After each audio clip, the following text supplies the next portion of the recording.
Hello बच्चों, बहुत बहुत नमस्कार। मैं आपका अपना टीचर, आपका साथी, आपका दोस्त अजय यादव आपका एक बार फिर से स्वागत करता हूं आपके अपने चैनल इजी एकेडमिक्स पे। तो प्यारे बच्चों, आज की क्लास होने वाली हमारी 9th क्लास की।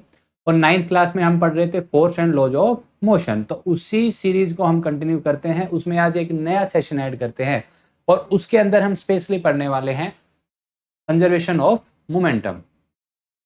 ठीक है प्यारे बच्चों, इससे पहले हम पढ़ चुके हैं first laws of Newton first laws of motion और सेकंड लॉज पढ़ चुके हैं और आज हम पढ़ने वाले हैं थर्ड। क्लियर? थर्ड पढ़ेंगे और उसके बाद पढ़ेंगे कंजर्वेशन ऑफ मोमेंटम। हालांकि जो कंजर्वेशन ऑफ मोमेंटम है ना, वो सेकंड लॉ से ही निकल कर आता है कि जब मेरा नेट फोर्स जीरो हो तो उसी में हम देखते हैं कि क्या होता है, क्या कुछ कहानी है। देखिए, सबसे पहले आप लोगों ने न्यूटन कर्डल देखे होंगे आप, या कई बार आप वीडियोस में भी देखते हैं। तो ऐसे अगर इस बॉल को अगर मैं बात करूं, इसको अगर मैं बात करूं, ये वाला जाकर इससे टकराता है और टकराने के जस्ट बाद क्या होगा कि यहां से ये वाला इधर मूव करेगा सेम वेलोसिटी से जिससे ये टकराएगा। तो ऐसा क्यों होता है वो आपको मिलेगी जानकारी इस लेक्चर के खत्म होने तक। तो आप इस वीडियो के साथ बने रहिए और अपनी पेन और कॉपी लेकर बैठ जाइए, सुंदर सुंदर नोट्स बनाइए ताकि आपके आने वाले आपके आने वाले पेपर में ये नोट्स आपकी हेल्प कर सके और आपका और हमारा सपना पूरा हो सके। तो प्यारे बच्चों, देखो स्टार्ट करते हैं। सबसे पहले Newton third law of motion. देखो, न्यूटन जो भाई साहब थे जिन्होंने हमारा जीवन में बहुत सारे कष्टकारी तो नहीं कह सकते, बहुत सारे फिजिक्स के लॉज दिए हैं जो हमारी डेली लाइफ में हमें बहुत काम आते हैं। उन्हीं में एक है न्यूटन थर्ड लॉ। और न्यूटन थर्ड लॉ क्या कहता है? For every action there is equal and opposite reaction. अच्छा, इसी को न्यूटन थर्ड लॉ को ही बोला जाता है आम भाषा में अगर हम बात करें तो law of Karma. Sir, law of Karma का मतलब क्या है? लॉ ऑफ कर्मा का मतलब क्या है? जैसी करोगे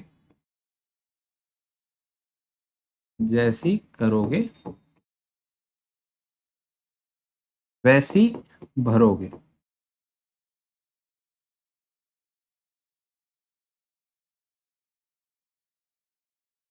जैसी करोगे वैसी भरोगे, इसको बोला जाता है लॉ ऑफ कर्मा। या हम बोल सकते हैं for every action there equal and opposite reaction. मतलब आप किसी के ऊपर अगर एक फोर्स एफ लगा रहे हो तो वो भी आपके ऊपर उतना ही फोर्स लगाएगा।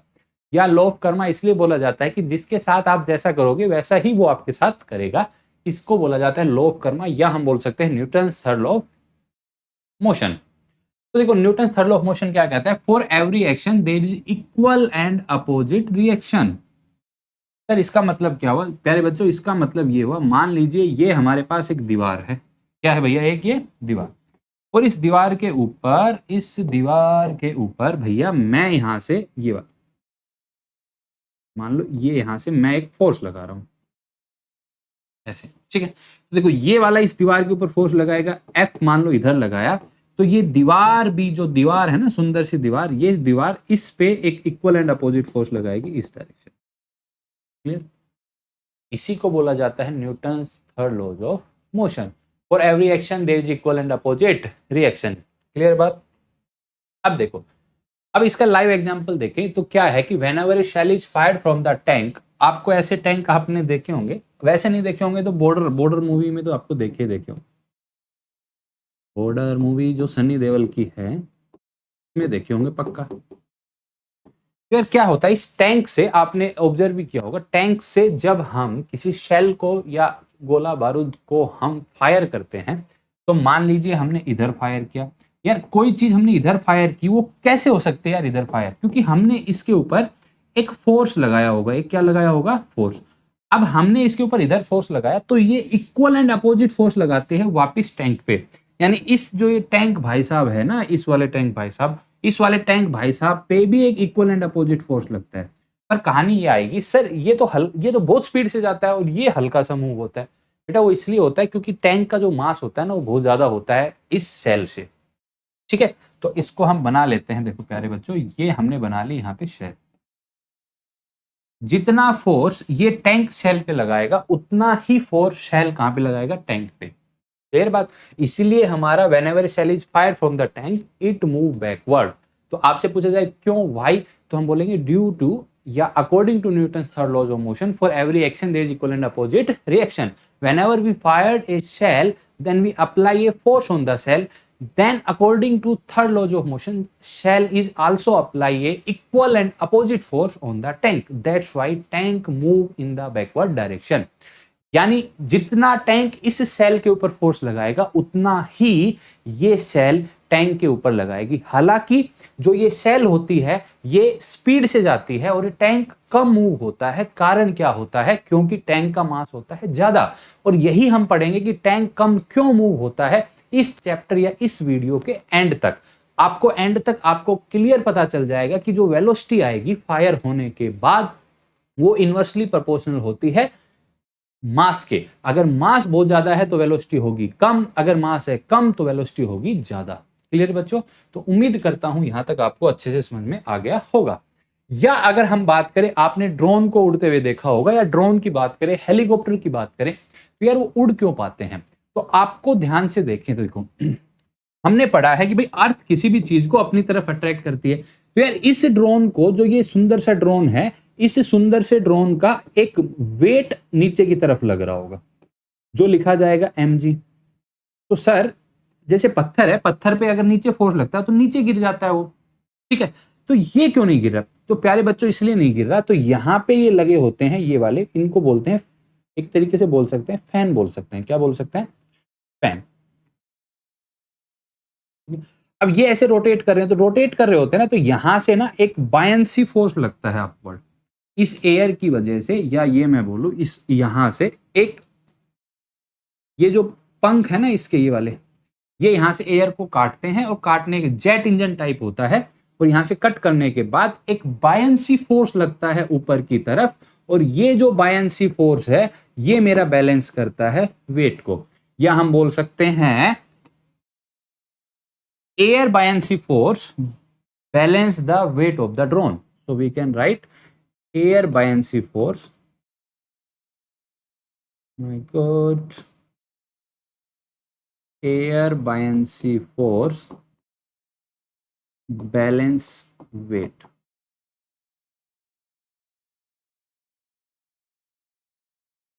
चलो भाई, यानी जो ये एयर की वजह से जो फोर्स लगा वो इसके वेट को बैलेंस करेगा। ये जो ऐसे घूमते हैं ना, तो नीचे जो एयर होती है ना वो इसके ऊपर अपवर्ड डायरेक्शन में एक बायंसी फोर्स लगाती है जो इसके वेट को बैलेंस कर लेता है, तो ये हवा में रुक पाता है। सेम प्रोसेस हेलीकॉप्टर के साथ होता है, ठीक है। तो प्यारे बच्चों अगर हम बात करें एक्शन रिएक्शन एक्सिस्टिंग पेयर, तो सर ये जो एक्शन रिएक्शन है, यानी न्यूटन्स थर्ड लॉ में हमने पढ़ा कि हम जितना फोर्स लगाएंगे उतना ही हमारे पे लगेगा, तो इनको एक्शन रिएक्शन पेयर बोला जाता है। और ये हमेशा पेयर में लगते हैं, इसीलिए इनको एक्शन रिएक्शन पेयर बोला जाता है, क्योंकि पेयर में लगने का मतलब है जितना फोर्स मैं उस पर लगाऊंगा उतना मेरे पे लगेगा।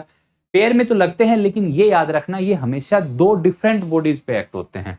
तो we can write act on two different, यानी एक्शन और रिएक्शन पेयर जो होते हैं, एक्शन और reaction act on two different bodies.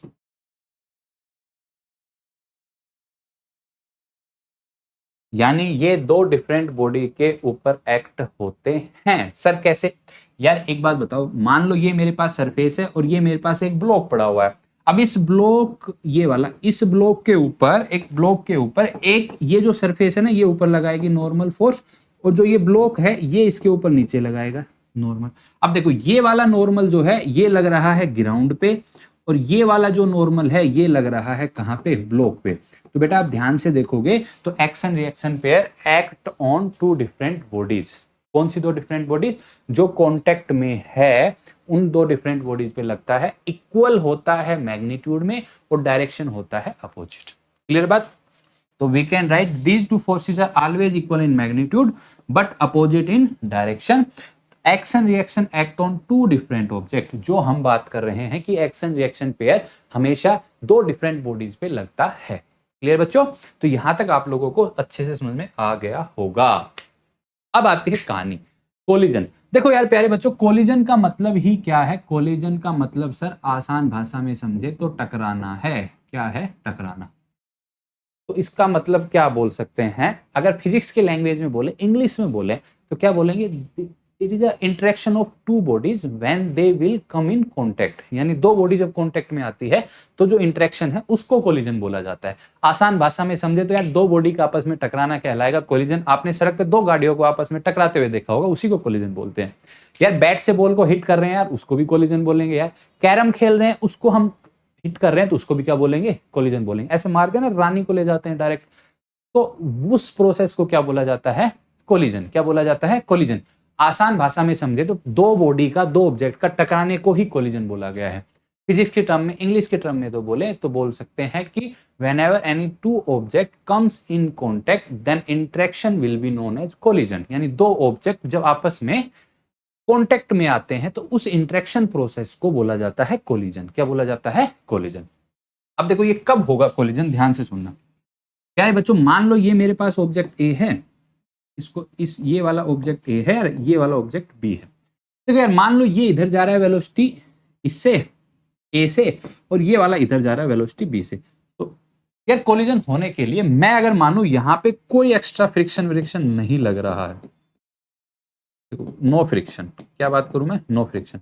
अगर नो फ्रिक्शन है तो प्यारे बच्चों ये इन दोनों के बीच में कोलिजन तभी होगा जब बी वाले की वेलोसिटी ए वाले की वेलोसिटी से क्या हो, ज्यादा। तो अगर यार ज्यादा नहीं होगी तो भैया ये आगे चलता रहेगा ना, ये बेचारा पीछे आता रहेगा, कोलिजन होगा ही नहीं भाई, कोलिजन होने वाला नहीं है। तो देखो अब कोलिजन में होगा क्या, ये दोनों आपस में टकराएंगी और टकराएंगी तो उनके ऊपर एक दूसरे के ऊपर फोर्स लगता है, इक्वल एंड अपोजिट। अब यार कैसे, आप ऐसे समझो, देखो ये ऐसे आई ये वाली और ये ऐसे टकरा, इसको मैं मान लेता हूं ये मेरे पास बी, ये मैंने मान लिया ए, तो ये इधर चलकर आया था, ये इसके साथ, इसको बोला जाता है कोलिजन। और बेटा यहां अगर आप ध्यान से देखोगे ना, ये वाला जब ये आपस में टकराएगी तो कांटेक्ट में आएगी, कांटेक्ट में आएगी तो इनके ऊपर एक फोर्स लगेगा, इसके ऊपर नॉर्मल लगा लो और इसके ऊपर नॉर्मल लगा लो। क्लियर है, यस और नो। तो इसको नॉर्मल को मैं बोल लेता हूं यार फोर्स ऑन ए, और बी पे जो फोर्स लग रहा है नॉर्मल, और देखो फोर्स जो बी पे लग रहा है वो भी क्या है मेरे पास, नॉर्मल। क्लियर।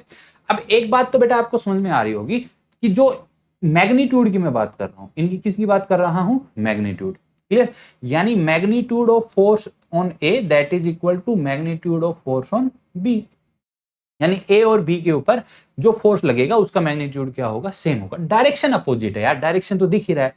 यानी अगर मैं बात करूं वेक्टर के साथ तो force on A that is equal to negative of force on B, यानी डायरेक्शन क्या होगा, अपोजिट होगा। अब प्यारे बच्चों ध्यान से देखो, फोर्स को हमने न्यूटन सेकंड लॉ से क्या लिखा है, ध्यान से देखना। देखो फोर्स को हमने न्यूटन सेकंड लॉ से क्या लिखा है, फोर्स क्या लिखा है बेटा, change in momentum, change in momentum divide by time.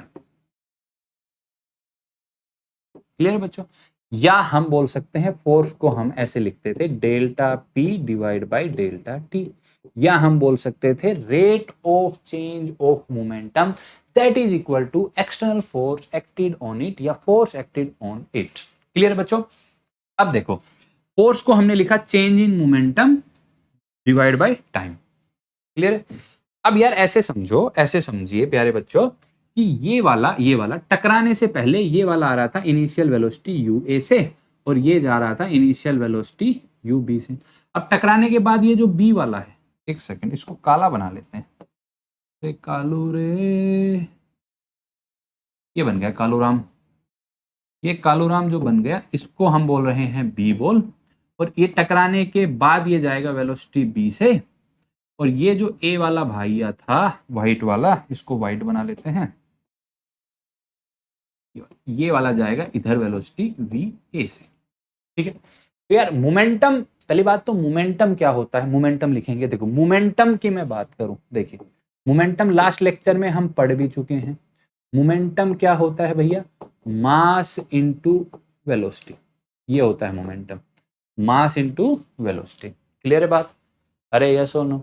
अब प्यारे बच्चों इसका ए का बोल लेते हैं, ए का इनिशियल मोमेंटम की मैं बात करूं, पी इनिशियल, तो इसका मास कितना था, एम ए, वेलोसिटी इनिशियल कितनी थी इसकी, यू ए।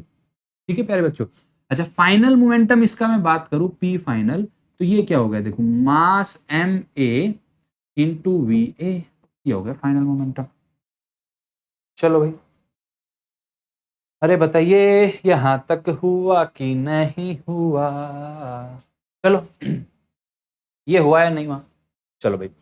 अच्छा, इसका बी वाले का इनिशियल मोमेंटम की मैं बात करूं, बी वाले की, तो इसका यानी बी वाले का, ये था मेरा ए वाला, ये बी वाले का, इसका इनिशियल क्या था, एम बी यू बी, ठीक है। और इसका जो फाइनल मोमेंटम की मैं बात करूं तो ये हो जाएगा एम बी और बी, ये हो गया। ये हमने इनके इनिशियल और फाइनल मोमेंटम लिख लिए। अब एक बात बताइए यार, जब ये टकराया तो इसके ऊपर फोर्स क्या लगा है? ए वाले पे फोर्स लगा जो मैंने बोला है एफ एम एफ ए, और बी वाले पे जो फोर्स लगा वो हमने लिखा है एफ बी। चलो चलो यहां तक देखो आप। अब मैं फोर्स की बात करता हूं, किसकी बात करता हूं, फोर्स की। तो देखो, final minus initial momentum divide by time that is equal to A. देखो इसके ऊपर फोर्स की मैं बात करूं, देखो देखिए, देखिए अब हमने लिख लिया था मोमेंटम। अब मोमेंटम की बात करूं, मैं फोर्स की बात करूं, तो देखो ए के ऊपर, जैसे ये आपस में जब भी टकराए थे, जब ये आपस में टकराएंगे, मान लीजिए ये ए और ये बी आपस में टकराएंगे,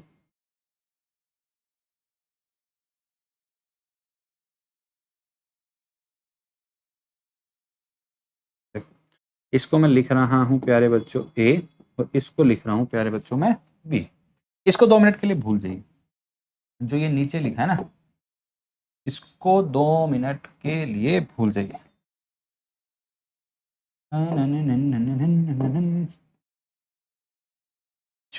व्हाइट वॉश कर रहे हैं हम, कंफ्यूज करेगा ये आपको, हम आसान भाषा में समझाएंगे।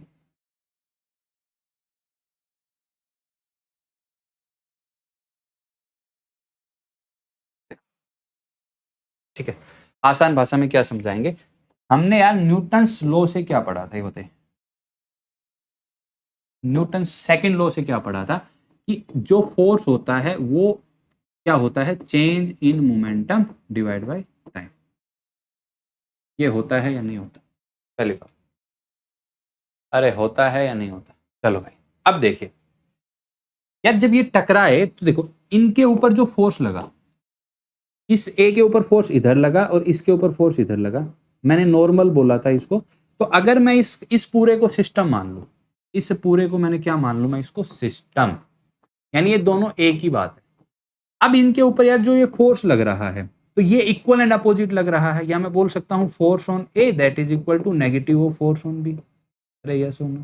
तो अगर मैं टोटल फोर्स की बात करूं, इस पूरे को सिस्टम मान लूं, इस पूरे को क्या मान लूं मैं, सिस्टम। यार इक्वल एंड अपोजिट है, तो इसका मतलब जितना ये इधर लगा उतना ये लगा, तो नेट एक्सटर्नल फोर्स कितना हो गया मेरे पास, जीरो। भाई नेट एक्सटर्नल फोर्स कितना हो गया, जीरो। अब नेट एक्सटर्नल फोर्स जीरो हो गया, तो जो ये मोमेंटम लिखा था मैंने, यानी P final minus P initial divide by time that is equal to zero. अरे यस और नो? तो ये जो टाइम उधर चला गया, तो मैं क्या लिख सकता हूं, देखो P final minus P initial that is equal to zero. P final minus equal to P initial, यानी फाइनल जो मोमेंटम है वो इनिशियल मोमेंटम के क्या होगा, इक्वल होगा। इसी को बोला जाता है कंजर्वेशन ऑफ मोमेंटम। कब हुआ, ध्यान से देखिए कब हुआ, इन दोनों को मैंने क्या मानना है, सिस्टम मान लिया। सिस्टम मान लिया तो देखो इसके ऊपर जितना फोर्स लगेगा इतना ही इस पे लगेगा, तो ये टोटल फोर्स कितना लगा, इक्वल एंड अपोजिट था तो जीरो। अरे टोटल एक्सटर्नल फोर्स कितना, भाई इतना फोर्स इधर लगा इतना इधर लगा, तो नेट फोर्स कितना हो गया, जीरो। अब हमने बोला फोर्स को मैं लिख सकता हूं change in momentum divide by time. अब ये चीज हो गई जीरो, जीरो हुआ तो टाइम भी उधर जाके zero, change in momentum final minus initial equal to zero. तो मैं लिख सकता हूं momentum final that is equal to momentum initial. अब इधर आ जाओ, फाइनल मोमेंटम इनिशियल मोमेंटम। अब देखिए, अब यार एक बात बताइए, यहां से इसको हटा दीजिए, 2 मिनट के लिए कंफ्यूज करेगा ये आपको।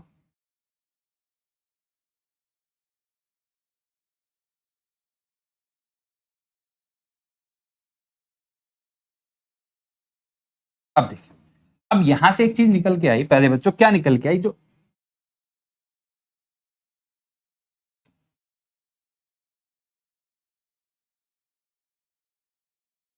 क्या निकल गया, ध्यान से देखना। या देखो इनिशियल मोमेंटम मेरा इक्वल होगा किसके, final momentum.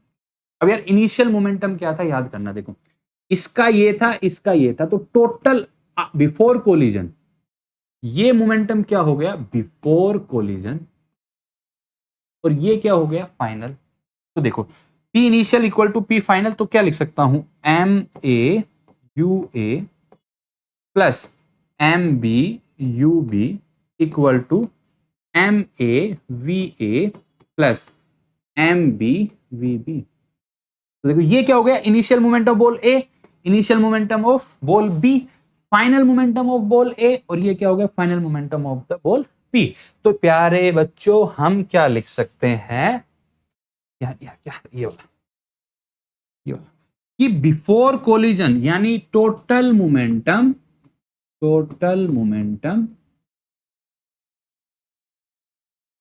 Before collision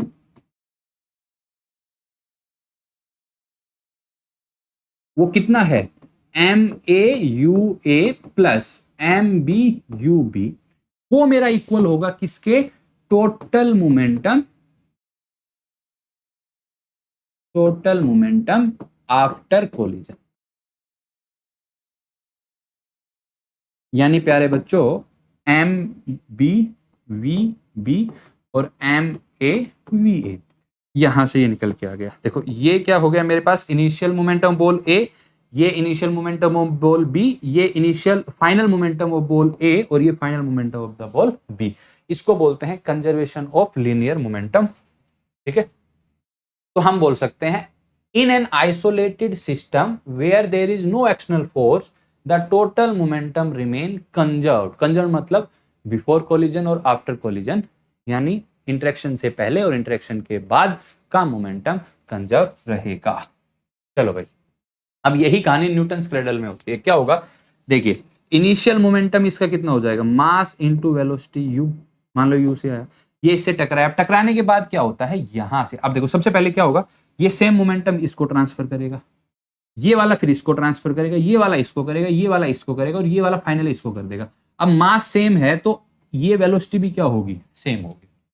clear है बात, क्योंकि इनिशियल मोमेंटम और फाइनल मोमेंटम क्या होना चाहिए, जीरो, अगर मास सेम है। तो अगर मास सेम नहीं होगा तो ये वेलोसिटी चेंज आएगी भैया। ठीक है, अब देखिए, अब क्वेश्चन करते हैं। Two identical bullets are fired, one by a light rifle and another by a heavy rifle with the same force, which rifle will hurt the shoulder more and why.